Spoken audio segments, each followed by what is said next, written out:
Okay, so good morning and thank you for coming. I am Congresswoman Linda Sánchez. I am the chair of the Congressional Hispanic Caucus.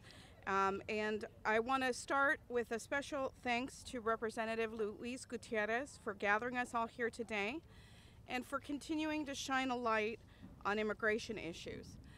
We are here today, my colleagues and I, because Monday is a very big day for the communities that we represent. On Monday, the Supreme Court will be hearing oral arguments on President Obama's immigration executive actions. In November of 2014, the President announced Deferred Action for Childhood Arrivals, or DACA, and Deferred Action for Parents of Americans, or DAPA. These immigration executive actions are a game changer for our communities. The Supreme Court could determine the fate of 5 million undocumented immigrants, many of whom have family members who are United States citizens. DACA and DAPA are two simple but important actions that would allow young people and the parents of U.S. citizens the ability to stay in this country, to work, and to pay taxes. The idea behind both is simple, and the economic benefits to this country are huge. A report from the Center for American Progress finds that if implemented, DACA and DAPA would grow our economy by $230 billion over the next 10 years. In my home state of California, the report also shows that DACA and DAPA would increase our state's GDP by $75 billion over the following decade. DACA has made it possible for more young adults to work and to go to school and to realize their full potential with their God-given talents. And what do these young adults do with their earnings and their education?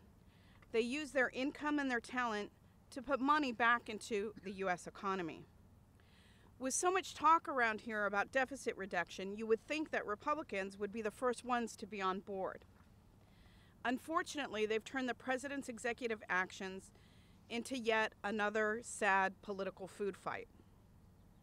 The Congressional Hispanic Caucus remains optimistic that the U.S. Supreme Court will rule on the right side of history and the Constitution. Y ahora unas palabras en español. Estamos reunidos hoy para apoyar las acciones ejecutivas del presidente Obama. Estas acciones ayudarán a nuestra economía y protegerán a nuestras familias. Somos una nación de inmigrantes y el caucus hispano va a seguir luchando para estas acciones. Estamos optimistas que la Corte decidirá el caso en nuestro favor. And now I would like to turn the microphone over to a colleague of mine who is the chairman of the Democratic Caucus, Xavier Becerra. Javier. Madam Chair, thank you very much. I am, as the son of immigrants, I am proud to stand with so many champions of immigrant families and the American dream. And I salute each and every one of my colleagues who is here, from our chairwoman of the Hispanic Caucus, Linda Sánchez, to an individual, Jose Aguiluz, who is the real fighter, a dreamer, and someone who actually qualified for DACA, who is here with us and has stood up the way we would expect an American patriot to stand up. My father was a construction worker most of his life. My mother, when she came from Guadalajara, Jalisco, Mexico to the United States, never had a chance to go to college either, and became a clerical worker. But they did nothing but build this country. They worked very hard to make this a better land for so many people, and certainly for their 4 kids who had a chance to go on to get a college degree or college education. And as we look at the building just down the street here, the justices, the 8 justices of the Supreme Court, and there should be 9, but there are 8, have to make a decision. Do they want to be behind those who build this country and build dreams, or do they want to support those who want to build walls? And I believe that that building over there has more sense than so far this building back here has had in talking about immigrant families and those who wish to build the American dream. And so it is time for us to stand up. And that is why I'm so proud to stand with each and every one of the champions that's here saying we are ready to work with the Supreme Court to make sure we continue to build on the American dream, continue to let Americans, including immigrants who have become Americans, build this country and build America. And I would simply say this to those who don't believe that we're here to work hard and build this country. I have 3 daughters. My youngest just got her notice that she got accepted to college. My 3 daughters are all going to go to college, and it's not even a question. When I was applying to college, my parents were just hoping that I would go somewhere.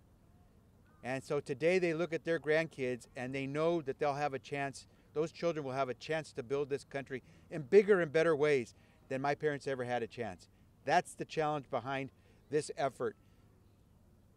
And that's why we're all standing together as champions for immigrant families. Para todas las familias que esperan una decisión de la Corte Suprema que reconozca que queremos construir, edificar hogares, carreteras, escuelas, es tiempo de decirle a la Corte Suprema, párense con nosotros, hagan lo que es el deber de este país de reconocer el sueño americano.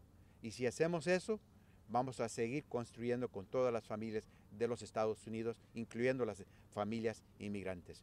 With that, let me now introduce one of the leaders in this effort, which will ultimately prevail in getting immigration reform, the congressman from Illinois, but quite honestly, the congressman from the United States who champions the cause of immigrant families, Luis Gutiérrez. Thank you, Javier. Well, thank you, Linda. Thank you, Javier. Thank you, all of you, for coming together. I'm going to be in the Supreme Court on Monday, just like I was at the last round in New Orleans, because this is the culmination of a lot of hard work by me and my colleagues. Since the earliest days of the Obama administration, we've been trying to get Democrats and Republicans to move forward on immigration reform. Also from the beginning, we knew that under current law, there were steps the president could take to alleviate some of the worst, most harmful aspects of our out-of-date immigration system. With the Hispanic Congressional Caucus in February of 2011, I crafted a memo to the president. It was adopted by the Hispanic Congressional Caucus, and it outlined in detail things like deferred action, hardship waivers, prosecutorial discretion, parole in place, and other elements of the current law that could be applied by the president and have been applied by previous presidents. Our goal was to keep families together and prevent mass deportation of dreamers, people with U.S. citizen family members, people with pending immigration petitions, and a range of other types of people with deep roots who face deportation and cannot legalize their status under current law. It was never a substitute for immigration reform, but rather something that could be done immediately under existing law to help alleviate the devastating impact of our broken immigration system and stop the deportation of our families. We kept pushing for executive action even when the president said, "No, I cannot do it." When advocacy groups said, "No, it will never happen." When groups of Latino celebrities and actors said, "No, the president can't do it." Even when the president scolded me in front of my members, of my colleagues of the Hispanic Congressional Caucus to say, "I cannot do it, and you're being irresponsible and suggesting that I can't." But we kept on pushing, didn't we? We kept fighting for relief now so that we're not deporting the very people that we are seeking to legalize tomorrow through legislation. The people who can show that they have lived here a long time, have no serious criminal records, have families, jobs, and mortgages here in the United States, and should be the lowest priority for deportation. And what started in February of 2011 grew and grew, and eventually we got a piece of what we are asking for in DACA for Dreamers in 2012. More than 700,000 young people are protected today. One of them is with us today, Vice President, now of the premier advocacy organization in Maryland. And we kept on pushing. And we're going to keep pushing together. It has brought us closer together. And now we can safely say that almost every Democrat in the House and Senate are on the same page when it comes to supporting legal immigration and ending illegal immigration through sensible, passing smart regulations and stopping the fantasy of mass deportation. I want to just go back a moment because I think it's important. In the summer of 2012, the CHC and our friend, and I want to take a moment, our friend, Lofgren, we came together and we started the latest rounds. Javier remembers the first round and the second. And then we have another California, Javier, I'm sure you're proud of, Zoe, that came in for the last round. You remember, Linda. And she's, I don't know, she's about as close to being a member of the Hispanic Congressional Caucus without being Hispanic as I know. And we went there and we had serious policy discussions with the President's legal counsel and the Secretary of Homeland Security about what could be done under current law.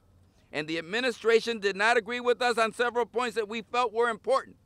But the White House wanted to play it safe because, let's face it, they knew the Republicans would sue the government, and they have. So here we are nearly 2 years later. The Democratic Party is unified and working closely with allies in the community and the religious sector, labor and business, and moderates and progressives, and any conservatives who are still willing to work in a bipartisan fashion. The American people across boundaries of race and party are unified behind a policy that gets immigrants into the system and on the books. Legal scholars are unified that the president is acting within the law, and millions of families are waiting to see if justice and the rule of law will carry the day. I will be in court on Monday, and I am confident that justice and the rule of law will carry the day. El lunes se culminan unos argumentos, quizá no la lucha, pero se culminan unos argumentos que se harán en esa Corte Suprema. Y la Corte Suprema va a decidir si 4 millones de inmigrantes indocumentados, pero que tienen raíces profundas aquí en este país, quienes tienen hijos, ciudadanos, y décadas algunos de vivir en este país, pueden permanecer aquí mientras el Congreso decide actuar sobre una reforma integral del sistema de inmigración. Nosotros tenemos esperanza que el Caucus Congresional Hispano, que ha luchado día a día con amigos como Judy, con amigas como Zoe Lofgren, con instituciones y organizaciones a través de este país. Hemos visitado múltiples ciudades, hemos levantado nuestras voces por 10 de miles de personas en múltiples ciudades y hemos culminado en la Corte Suprema el lunes cuando se harán los argumentos. ¿Qué está sobre el tapete? Si habrá justicia para nuestra comunidad. Yo voy a tener un asiento en esa Corte Suprema. Voy a estar escuchando los argumentos y esperanzado que esos argumentos van a prevalecer para que millones de personas puedan legalizar su estatus. Le tenemos que decir no al odio, la discriminación y prejuicio. Le tenemos que decir no a las palabras presidenciales de Donald Trump diciendo sí a 4 millones de inmigrantes indocumentados que puedan por fin vivir en la paz que deberían tener la oportunidad aquí en este país. Quiero, antes de despedirme, decir gracias. Gracias. Cuando la historia se escribe, yo voy a poder decir que el Caucus Congresional Hispano jugó un papel indispensable. Y Linda, gracias por tu liderazgo. Gracias a todos ustedes que se han parado. Sé que muchas veces algunos decían que yo estaba un poco, iba más allá. Javier, te estimo, te aprecio, te quiero mucho. El lunes vamos a estar sentados juntos. Zoe, we'll be sitting together and we'll be there. And I know our spirit will prevail. Vamos a ganar por nuestra comunidad inmigrante. Pero esta es solamente la primera fase de muchas batallas que tenemos que ganar. Y con eso, and with that, Judy Chu, our friend, ally, leader for immigrants and for people who believe in good, progressive legislation here in the Congress of the United States, and chair of the Congressional Asian Pacific American Caucus, our friend Congresswoman from California, Judy Chu. Oh, sorry. Thank you. Thank you to the Congressional Hispanic Caucus and Chairwoman Linda Sánchez for organizing today's very, very important press conference. As chair of the Congressional Asian Pacific American Caucus, I understand how crucial the President's DACA and DAPA immigration actions are for everybody, including Asian Americans and Pacific Islanders. Nearly 60% of Asian Americans are foreign-born. Not only that, we account for 11% of the undocumented in this country. Today, over 1 million undocumented AAPI individuals are living in fear that they will be separated from their families due to our broken immigration system. That is why our Congressional Asian Caucus, like so many others here today, joined in the fight for the expansion of DACA and the creation of new DAPA programs as part of the President's executive actions on immigration. In fact, nearly 400,000 AAPIs are expected to benefit from these programs. But the policies will not just benefit AAPIs or Hispanics, it will benefit all Americans. And that's why I was so encouraged when the Supreme Court agreed to hear arguments in the U.S. versus Texas. This decision will affect millions of aspiring Americans who have already put down deep roots in our communities and contributed to our economy.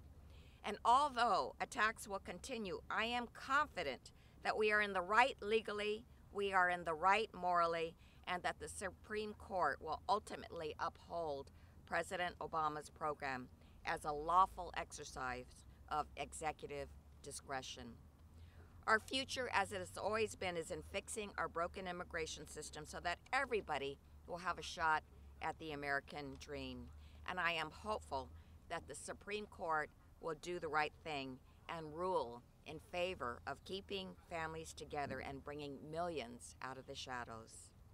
And now, I have the pleasure of bringing up my colleague from Los Angeles, the chair of the Congressional Women's Working Group on Immigration Reform, an important voice in immigration reform, Congressmember Lucille Roybal-Allard.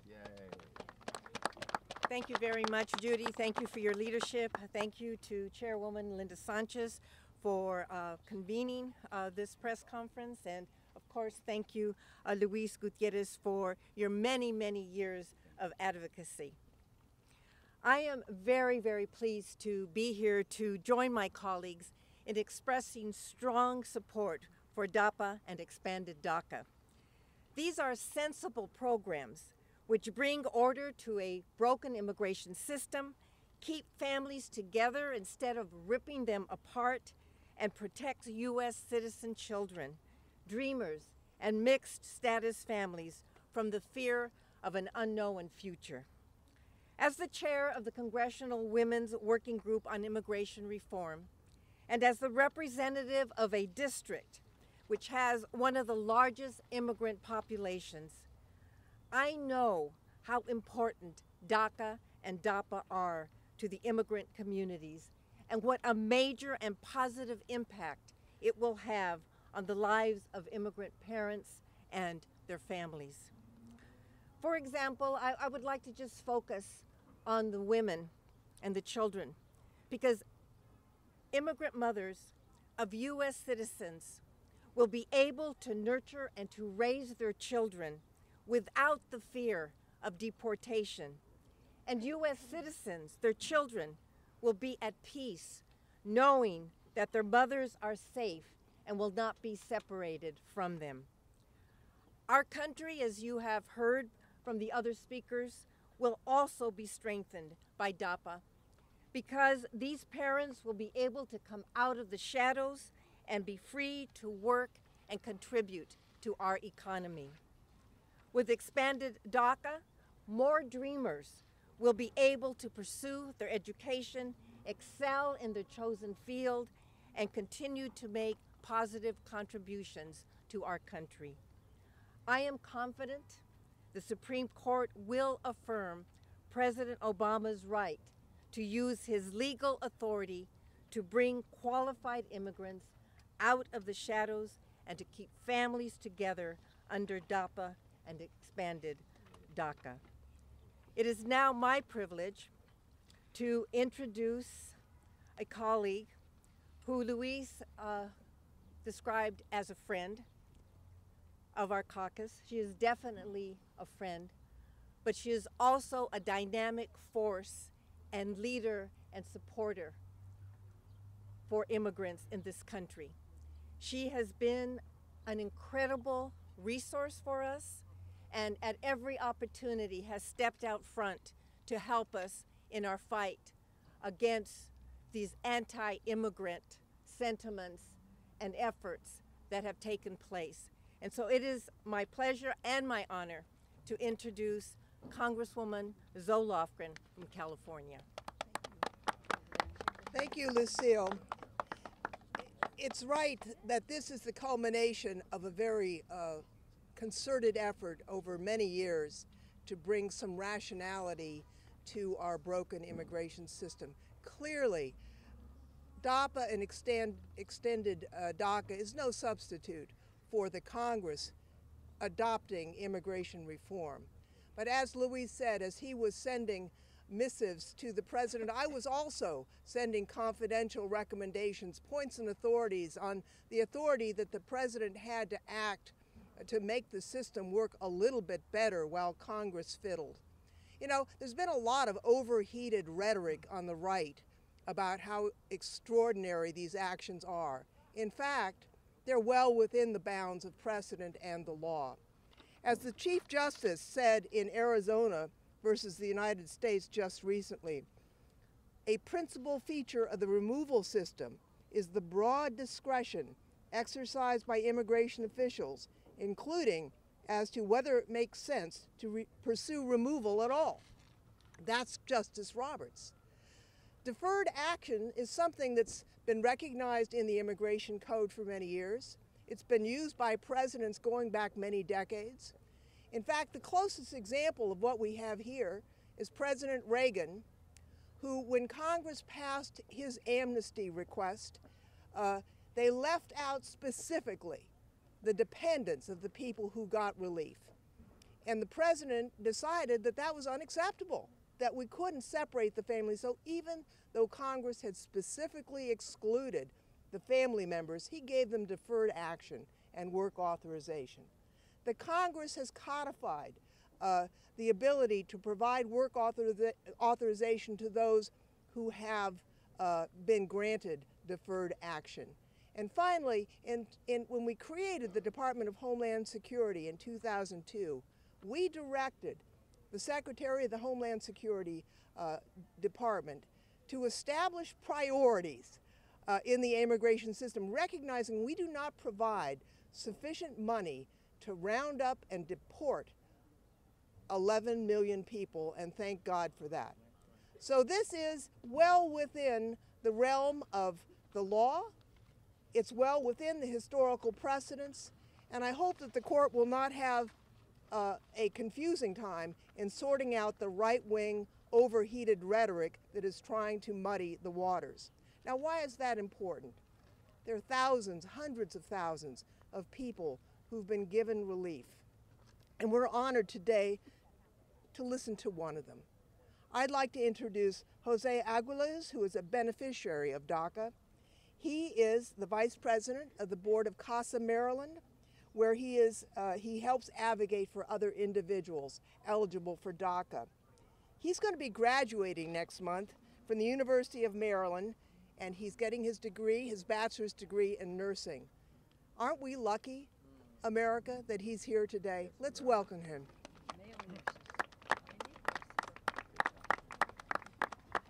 Thank you. My name is Jose Aguiluz, and I am the Vice President of the Board of Trustees at CASA. I was brought to this country seeking medical treatment at the age of 15 from Honduras.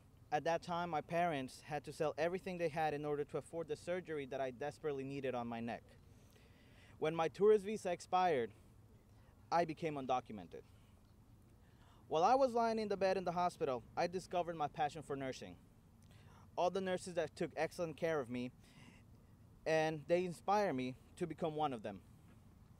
In 2011, I obtained my associate's degree in nursing from Montgomery College in Maryland. At the time of my graduation, I was still undocumented, and I couldn't work in my beloved profession. On June 15 of 2012, my life changed completely. President Obama announced the implementation of DACA. DACA completely changed my life. It lifted the constant fear of deportation, and it gave me the opportunity to finally work as a nurse. DACA literally changed my life in 4 months. Now, I work as a nurse in the operating room at a hospital, and I will be graduating in May with a bachelor's degree in nursing from University of Maryland University College. DACA and DAPA are not the solution for a broken immigration system, but it's a start. Many of us have aspirations and want to accomplish the American dream. We are fighting to get the same opportunities that I have for the more than 5 million beneficiaries of DACA and DAPA. These individuals, if given the opportunity, will become the future doctors, lawyers, engineers, congressmen, and nurses that will help fuel the future of America. Now I'm going to do some remarks in Spanish. Me llamo José Aguiluz, nací en Honduras y vine a los Estados Unidos a la edad de 15 años cuando tuve un problema médico en mi cuello. Mis padres tuvieron que vender todo lo que tenían para poder pagar la cirugía que necesitaba desesperadamente. Cuando mi visa expiró, me volví indocumentado. Siempre recuerdo el cuidado que me dieron los enfermeros en el hospital, así que decidí hacerme uno de ellos. DACA cambió mi vida completamente. DACA me dio la oportunidad de trabajar en mi profesión y hacerme enfermero. Ahora trabajo en un hospital ayudando a muchas personas enfermas. Lo único que quiero es que nos den la oportunidad de conseguir los mismos derechos de todos, para todos los 5 millones de beneficiarios del DACA y del DAPA. Gracias.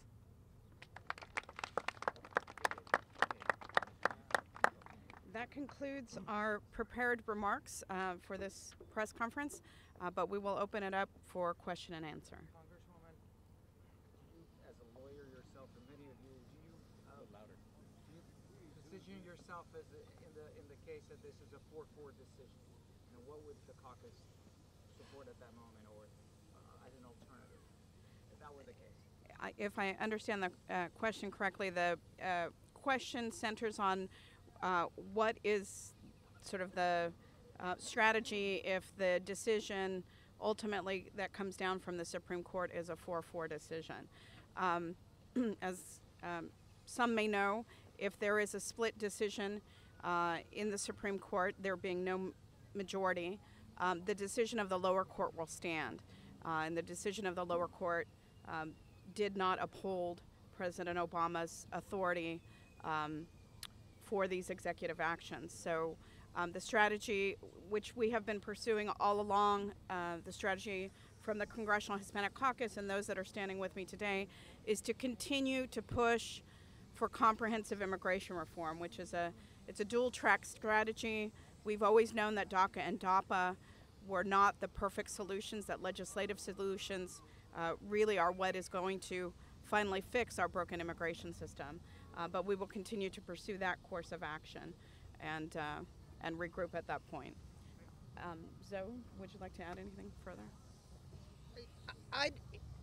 The basis for the court's decision, if we don't prevail, would be important. You know, this is a discretionary action, and the trial court didn't find anything about the Constitution. The trial court said you had to use the Administrative Procedures Act to take a discretionary action. If the Supreme Court says that, no future president will be able to act. This will freeze the executive branch. It will be a catastrophe for the United States. I mean, without regard to immigration, it will cripple the ability of the United States to act. I would say also that the idea that the Fifth Circuit allowed an injunction to occur nationwide when Texas was the litigant is insane.